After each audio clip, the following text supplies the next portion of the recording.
My name is Ava, and with the slightest change in climate, my rural home becomes infested with insects every year. I put my heart and soul into pest control.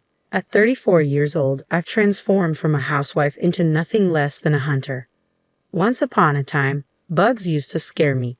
I used to say such things without any embarrassment, but once I passed 30, I started facing them with a poker face. Indeed, I've become quite tough.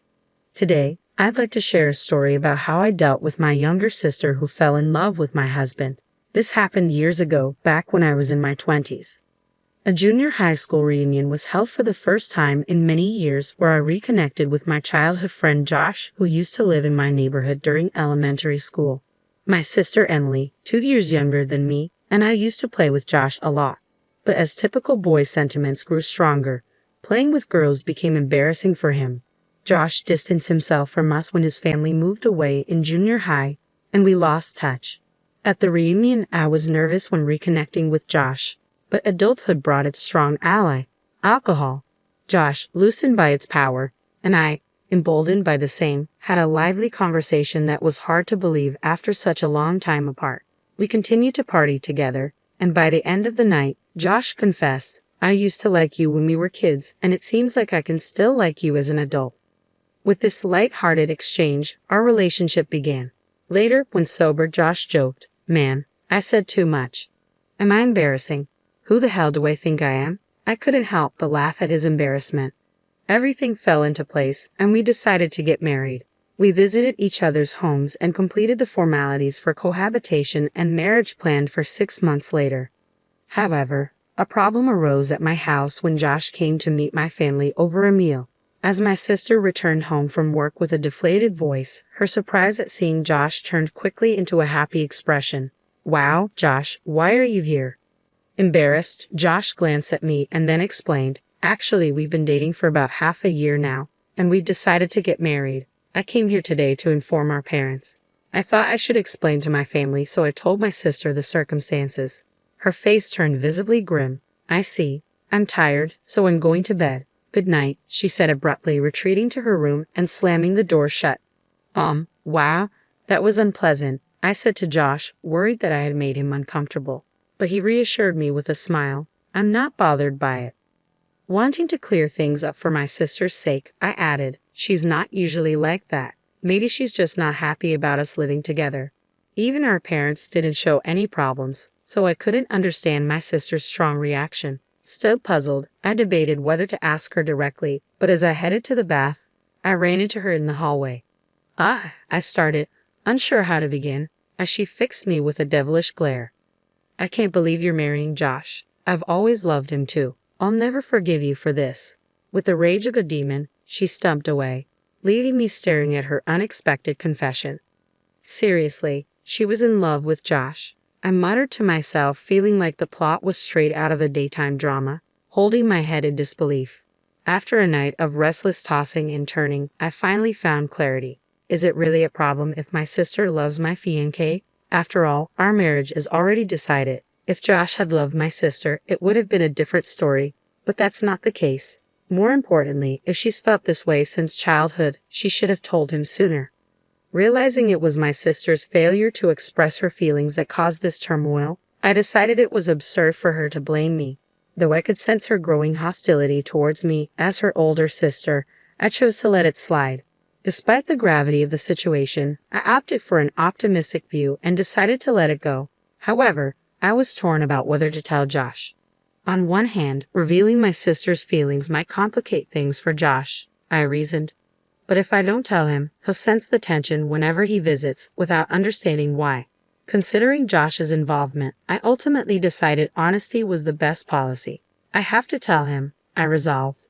When I finally did, Josh listened attentively and reassured me, "Tell me if anything happens. I'll handle it." "True, it's a sister issue," I acknowledged, relieved by Josh's understanding. "If she gets too aggressive, maybe he'll use you as a shield," I joked nervously. "Don't joke like that," Josh chuckled, trying to lighten the mood. With our decision made, neither of us wavered in our commitment to marry. Convincing my sister was not our aim. We simply accepted the situation. From then on, as expected, my sister's animosity towards me only grew. On one occasion, after she used the bathroom before me, she left it messy without cleaning up. This isn't a big deal. It's just a shower, I sighed, trying to brush it off. I could even afford to joke about how cute my little sister was for pulling such a modest, shabby prank. However, having my makeup and wallet hidden before heading to work was a real blow. I don't have time for a treasure hunt in the morning, I muttered, desperately searching for them. Trembling at the thought of being late, I barely made it to work on time twice in 1 week. You're not slacking off with your wedding coming up, are you? My boss eyed me coldly, adding to my frustration. I won't forgive her. No, I'm the big sister. I should forgive her. But I won't. No, I muttered to myself, conflicted. Initially, my parents were unaware of my sister's harassment, but after she started hiding my valuables, they began to notice something was off. Why are you doing such childish things? My mother scolded my sister, though my sister seemed to revel in annoying me. The real issue, however, was my father. Ever since my sister was born and my mother's health declined, he had cared for her as if she were still a newborn. He doted on her more than me, or rather, he was biased towards her. His experience in parenting had made him feel like a mother, and I couldn't fault him for that. I, too, loved my sister, especially considering the tough times we grew up in together. Reflecting on our different treatment, I recall the childhood incident when I had wanted to go to an amusement park, but she had insisted on the aquarium. My father, always siding with her, promptly decided on the aquarium. I remembered my mother, always checking if I was okay with his decisions, asking, "Are you sure it's okay not to go to the amusement park?" Honestly, I don't harbor any bitter memories of my father's favoritism towards my sister, but if my mother hadn't balanced things out, I might have felt inferior. Plus, at the time, even my friends remarked about how my sister received more affection. I didn't dwell on it. I simply accepted that there was a bias in love everywhere. Maybe it's just my inherently optimistic personality. I always look for reasons not to feel down. But this time, my father clearly took my sister's side. Apparently, she accused Josh of stealing her boyfriend, which in my father's eyes painted Josh as the villain. I understood his protective stance, imagining the plight of the sister who was left behind while her elder sister was about to get married.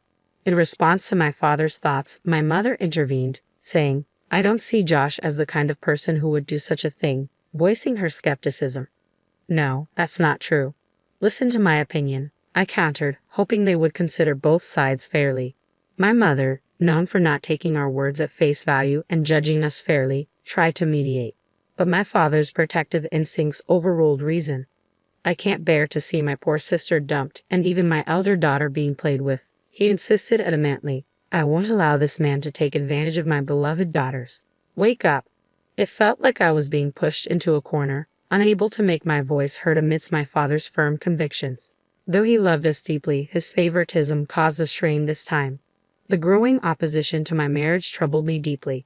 So, I made a decision. I would leave home earlier than planned and live with Josh. Simply put, if the issue stemmed from my sister, distancing myself seemed the best solution. If I'm not at home, I won't be harassed. Problem solved, I reasoned, finding peace in the decision. And indeed, our life together passed peacefully after that. As days went by, my mother softened her stance, acknowledging, "I think your side of the story is probably right. You're an adult now. Do as you like, live freely."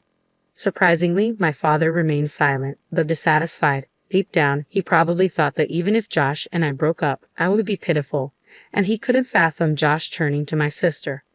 I suppose my father thought it was the best solution. I felt sorry for Josh, unfairly painted as a villain, but with no word from my troublesome sister. I thought everything had settled. Then came the wedding day. As expected, my sister didn't attend, and my father took the opportunity to suggest, "It's not too late to reconsider your decision to marry. Marriage comes with all sorts of challenges, so be prepared." My mother, always mild-mannered, added, "Needless to say, really?" In the background, my father looked pale. Not everyone might have blessed us from the bottom of their hearts, but under our parents' watchful eyes, we exchanged vows. The next day, the intercom of our home chimed loudly. "What's going on?" Josh and I jumped up, rushing to the monitor. To our surprise, my family was visiting us, Dad, Mom, and even Emily. "What's going on?" I asked, bewildered, as my younger sister glared at me with sharp eyes. I kept quiet, but she continued, I'm pregnant with Josh's child. You have to take responsibility. What does this mean? I blurted out in shock. Fortunately, we don't have a child yet. You can't just force us to break up and marry Josh. Ignoring my protests, she persisted, you should give Josh to her. Confused, my mother intervened, asking, what's going on? Josh, still half asleep, stumbled to the front door behind me. What? My child? He shook his head vehemently. No, it's not like that. We didn't do anything like that. His denial was almost comically emphatic. I know. You should stop this panic. It's suspicious, I added, trying to hold back laughter. How many months pregnant are you? My sister pressed on, undeterred. 2 months. If Josh doesn't take responsibility, this child will be fatherless. Isn't that pitiful, Mom? Startled by my sister's sudden revelation, my mother looked between us, clearly uncertain of how to respond. Josh and I exchanged amused looks, struggling to contain our laughter.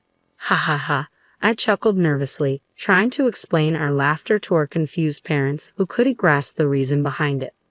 What are you laughing at? My sister Emily asked, flustered by our sudden outburst. Well, 2 months ago, I started, tears welling up from laughing too hard. We had fun last time, didn't we? Josh interjected, catching my sister off guard with his unexpected question. My parents remained perplexed, their expressions filled with disapproval as they didn't understand Josh's playful intentions. I was probably the only one who caught on to his subtle plan. By the way, Emily, how many abs do I have? Josh continued, throwing another curveball. Ha! Emily looked blank, clearly puzzled. I was on the verge of bursting into laughter again. Josh, are you serious? Talking about your abs like you've lost them, I managed to say between giggles. What are you talking about, Josh? Emily asked, clearly bewildered. The correct answer is 0.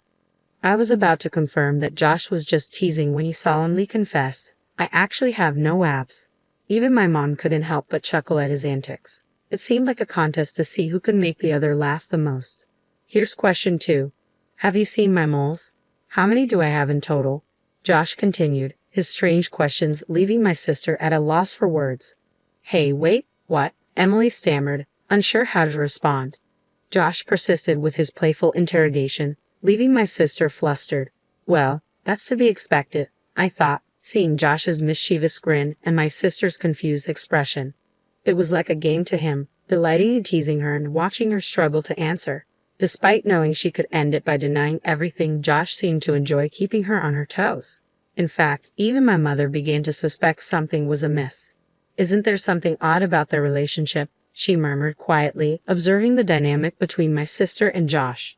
Of course, I thought, realizing that such banter wouldn't be possible if they were genuinely intimate. Moreover, it would be too embarrassing in front of our parents. The very act of having such a light-hearted conversation was proof that nothing had actually happened between them. Josh was simply enjoying his own way of playfully teasing Emily like a child with a new toy. It was both amusing and slightly unsettling. What a mischievous man he could be. I watched closely, wondering how my sister would react to Josh's playful banter. She pondered the second question, visibly tense. On like 10, she finally answered, nervously guessing.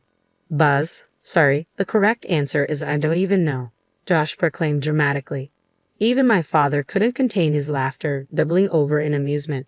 At the same time, to cover his amusement, he feigned frustration. Love is enough, Josh. Don't you dare joke around after causing my daughter such distress. My father interjected sternly, preparing to scold Josh. Wait, listen, I interjected, trying to diffuse the tension.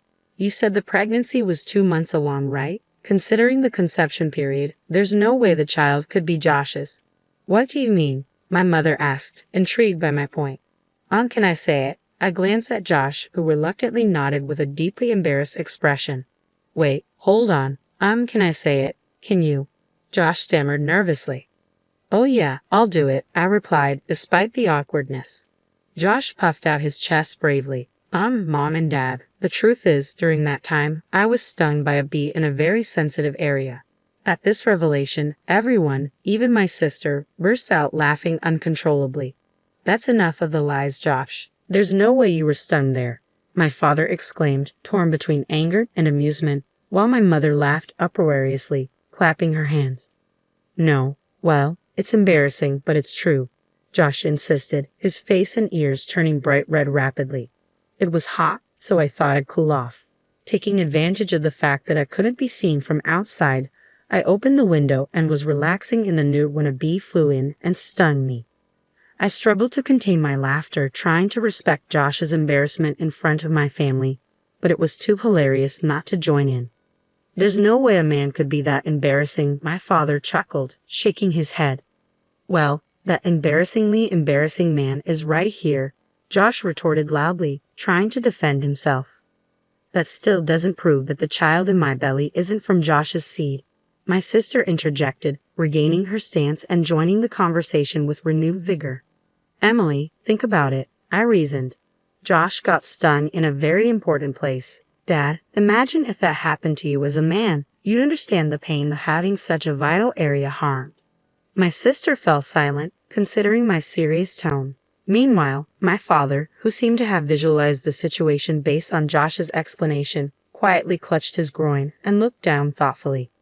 Though he tried to maintain a stern face, it was clear he was starting to believe Josh's unlikely tale. It's a really delicate area for men, so it was tough. I even thought about calling an ambulance, Josh concluded, his embarrassment evident despite his attempt at humor. I couldn't help but respond to Josh's story with embarrassment. I had a fever, it was tough, and doing the deed in that state would be way too kinky. You can even check with the hospital that took care of me if you want, Josh explained in an almost inaudible voice. To my surprise, my mother burst into laughter. Josh, didn't you used to have a habit of taking off your swimsuit when you played in a kiddie pool? She teased, approaching him with playful curiosity. Why don't you show me where you were stung?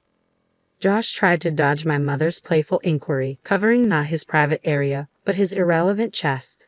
From what I saw, my mother seemed to fully trust him now, which gave me a sense of relief, although Josh didn't seem to share the same feeling. Well, I sympathize as a man. I don't think anyone would lie about such an embarrassing thing. There's no need to check with the hospital, my father chimed in, his expression unusually kind towards Josh, as if respecting his dignity. Ironically, it seemed that understanding came quicker among men in this situation. I wondered if this was what they called a blessing in disguise. Amidst this light-hearted banter, I turned to my sister, who stood in a daze. Even if you lie like this, it won't lead to Josh and me getting divorced. I think you're just making yourself more miserable, I said calmly. You may not believe me, but I really want you to be happy. After all, you're my only sister. My sister's eyes widened in anger. Shut up, shut up, shut up.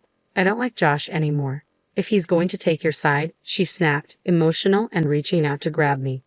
I don't care if you don't like me. I love Ava, and that's all that matters, Josh firmly asserted, brushing off my sister's hand. I consider Emily a precious childhood friend and now my sister-in-law. I never have and never will see her as anything more. If you keep repeating these lies, I'll defend Ava with all my strength. I couldn't help but feel moved by his words. He had come a long way from the man who was embarrassed by a bee sting, muttering about the world being his enemy. Watching this unfold, my father intervened. Emily, if you're really pregnant, show us your medical records or something, he requested, his tone serious. With that, my parents made it clear they had believed Emily's pregnancy claims without any basis. I appreciated their unquestioning trust in their children, though this time it seemed to have backfired. If you've lied, you owe both of them an apology, my mother added sternly. My sister, visibly shaken and biting her lip, turned away with tears in her eyes. My father moved to follow her, but my mother stopped him. Let her go and cool off, she advised. 2 weeks passed. My sister continued to insist she was pregnant, but my mother finally persuaded her to visit a gynecologist. The diagnosis, no signs of pregnancy and perfectly good health. We're sorry for dudding you and causing you so much trouble, my parents apologized sincerely.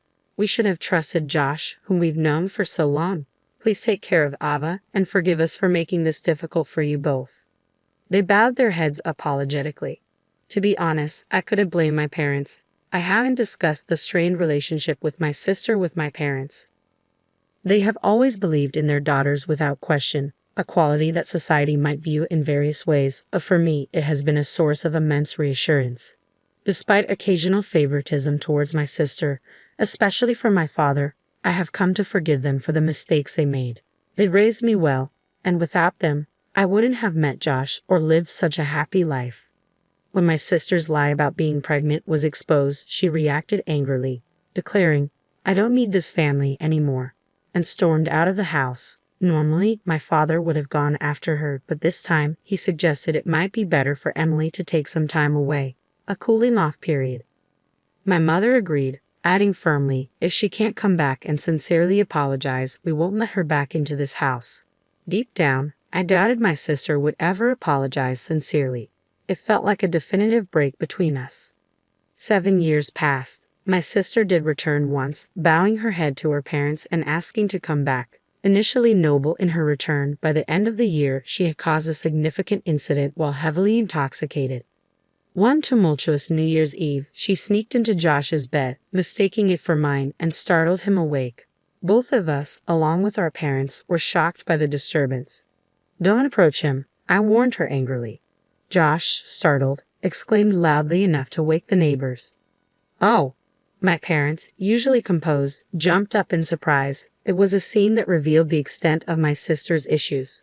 In her drunken state, she blurted out, "I'm tired of seeing you two always together. It's okay for him to spend time with me." I was furious and demanded she get her act together. Even my parents, usually gentle, expressed unprecedented anger. My father, who had once adored my sister, was visibly disgusted. "I didn't raise a child who would attack a man in his sleep," he declared sternly. "I'll never forget this." Despite my sister's tearful apologies once she sobered up, my father remained resolute. "Your actions when drunk reveal your true feelings. I can't trust anything you say anymore." With that, my parents disowned her. It was a painful but necessary decision. Meanwhile, I discovered I was pregnant for the first time shortly before this turbulent New Year's Eve. Since then, I've given birth to 3 children, including twins, making me a mother of 4 by the age of 34. Life with 4 children is chaotic, walls scribbled with crayons, daily struggles with clothes and toothbrushing, but seeing their sleeping faces each night makes it all worthwhile. My parents adore their grandchildren, often visiting to help with childcare. Josh, too, is deeply involved, despite the challenges. He handles the chaos with a smile, even as he worries about his thinning hair from constant hair pulling during piggyback rides. I find it amusing and endearing to see Josh grappling with hair loss. With his promotion and improved salary, he could afford treatments, but I secretly enjoy watching him embrace fatherhood in all its messy glory. Our home is far from quiet and calm. It's lively and noisy, but I couldn't be happier.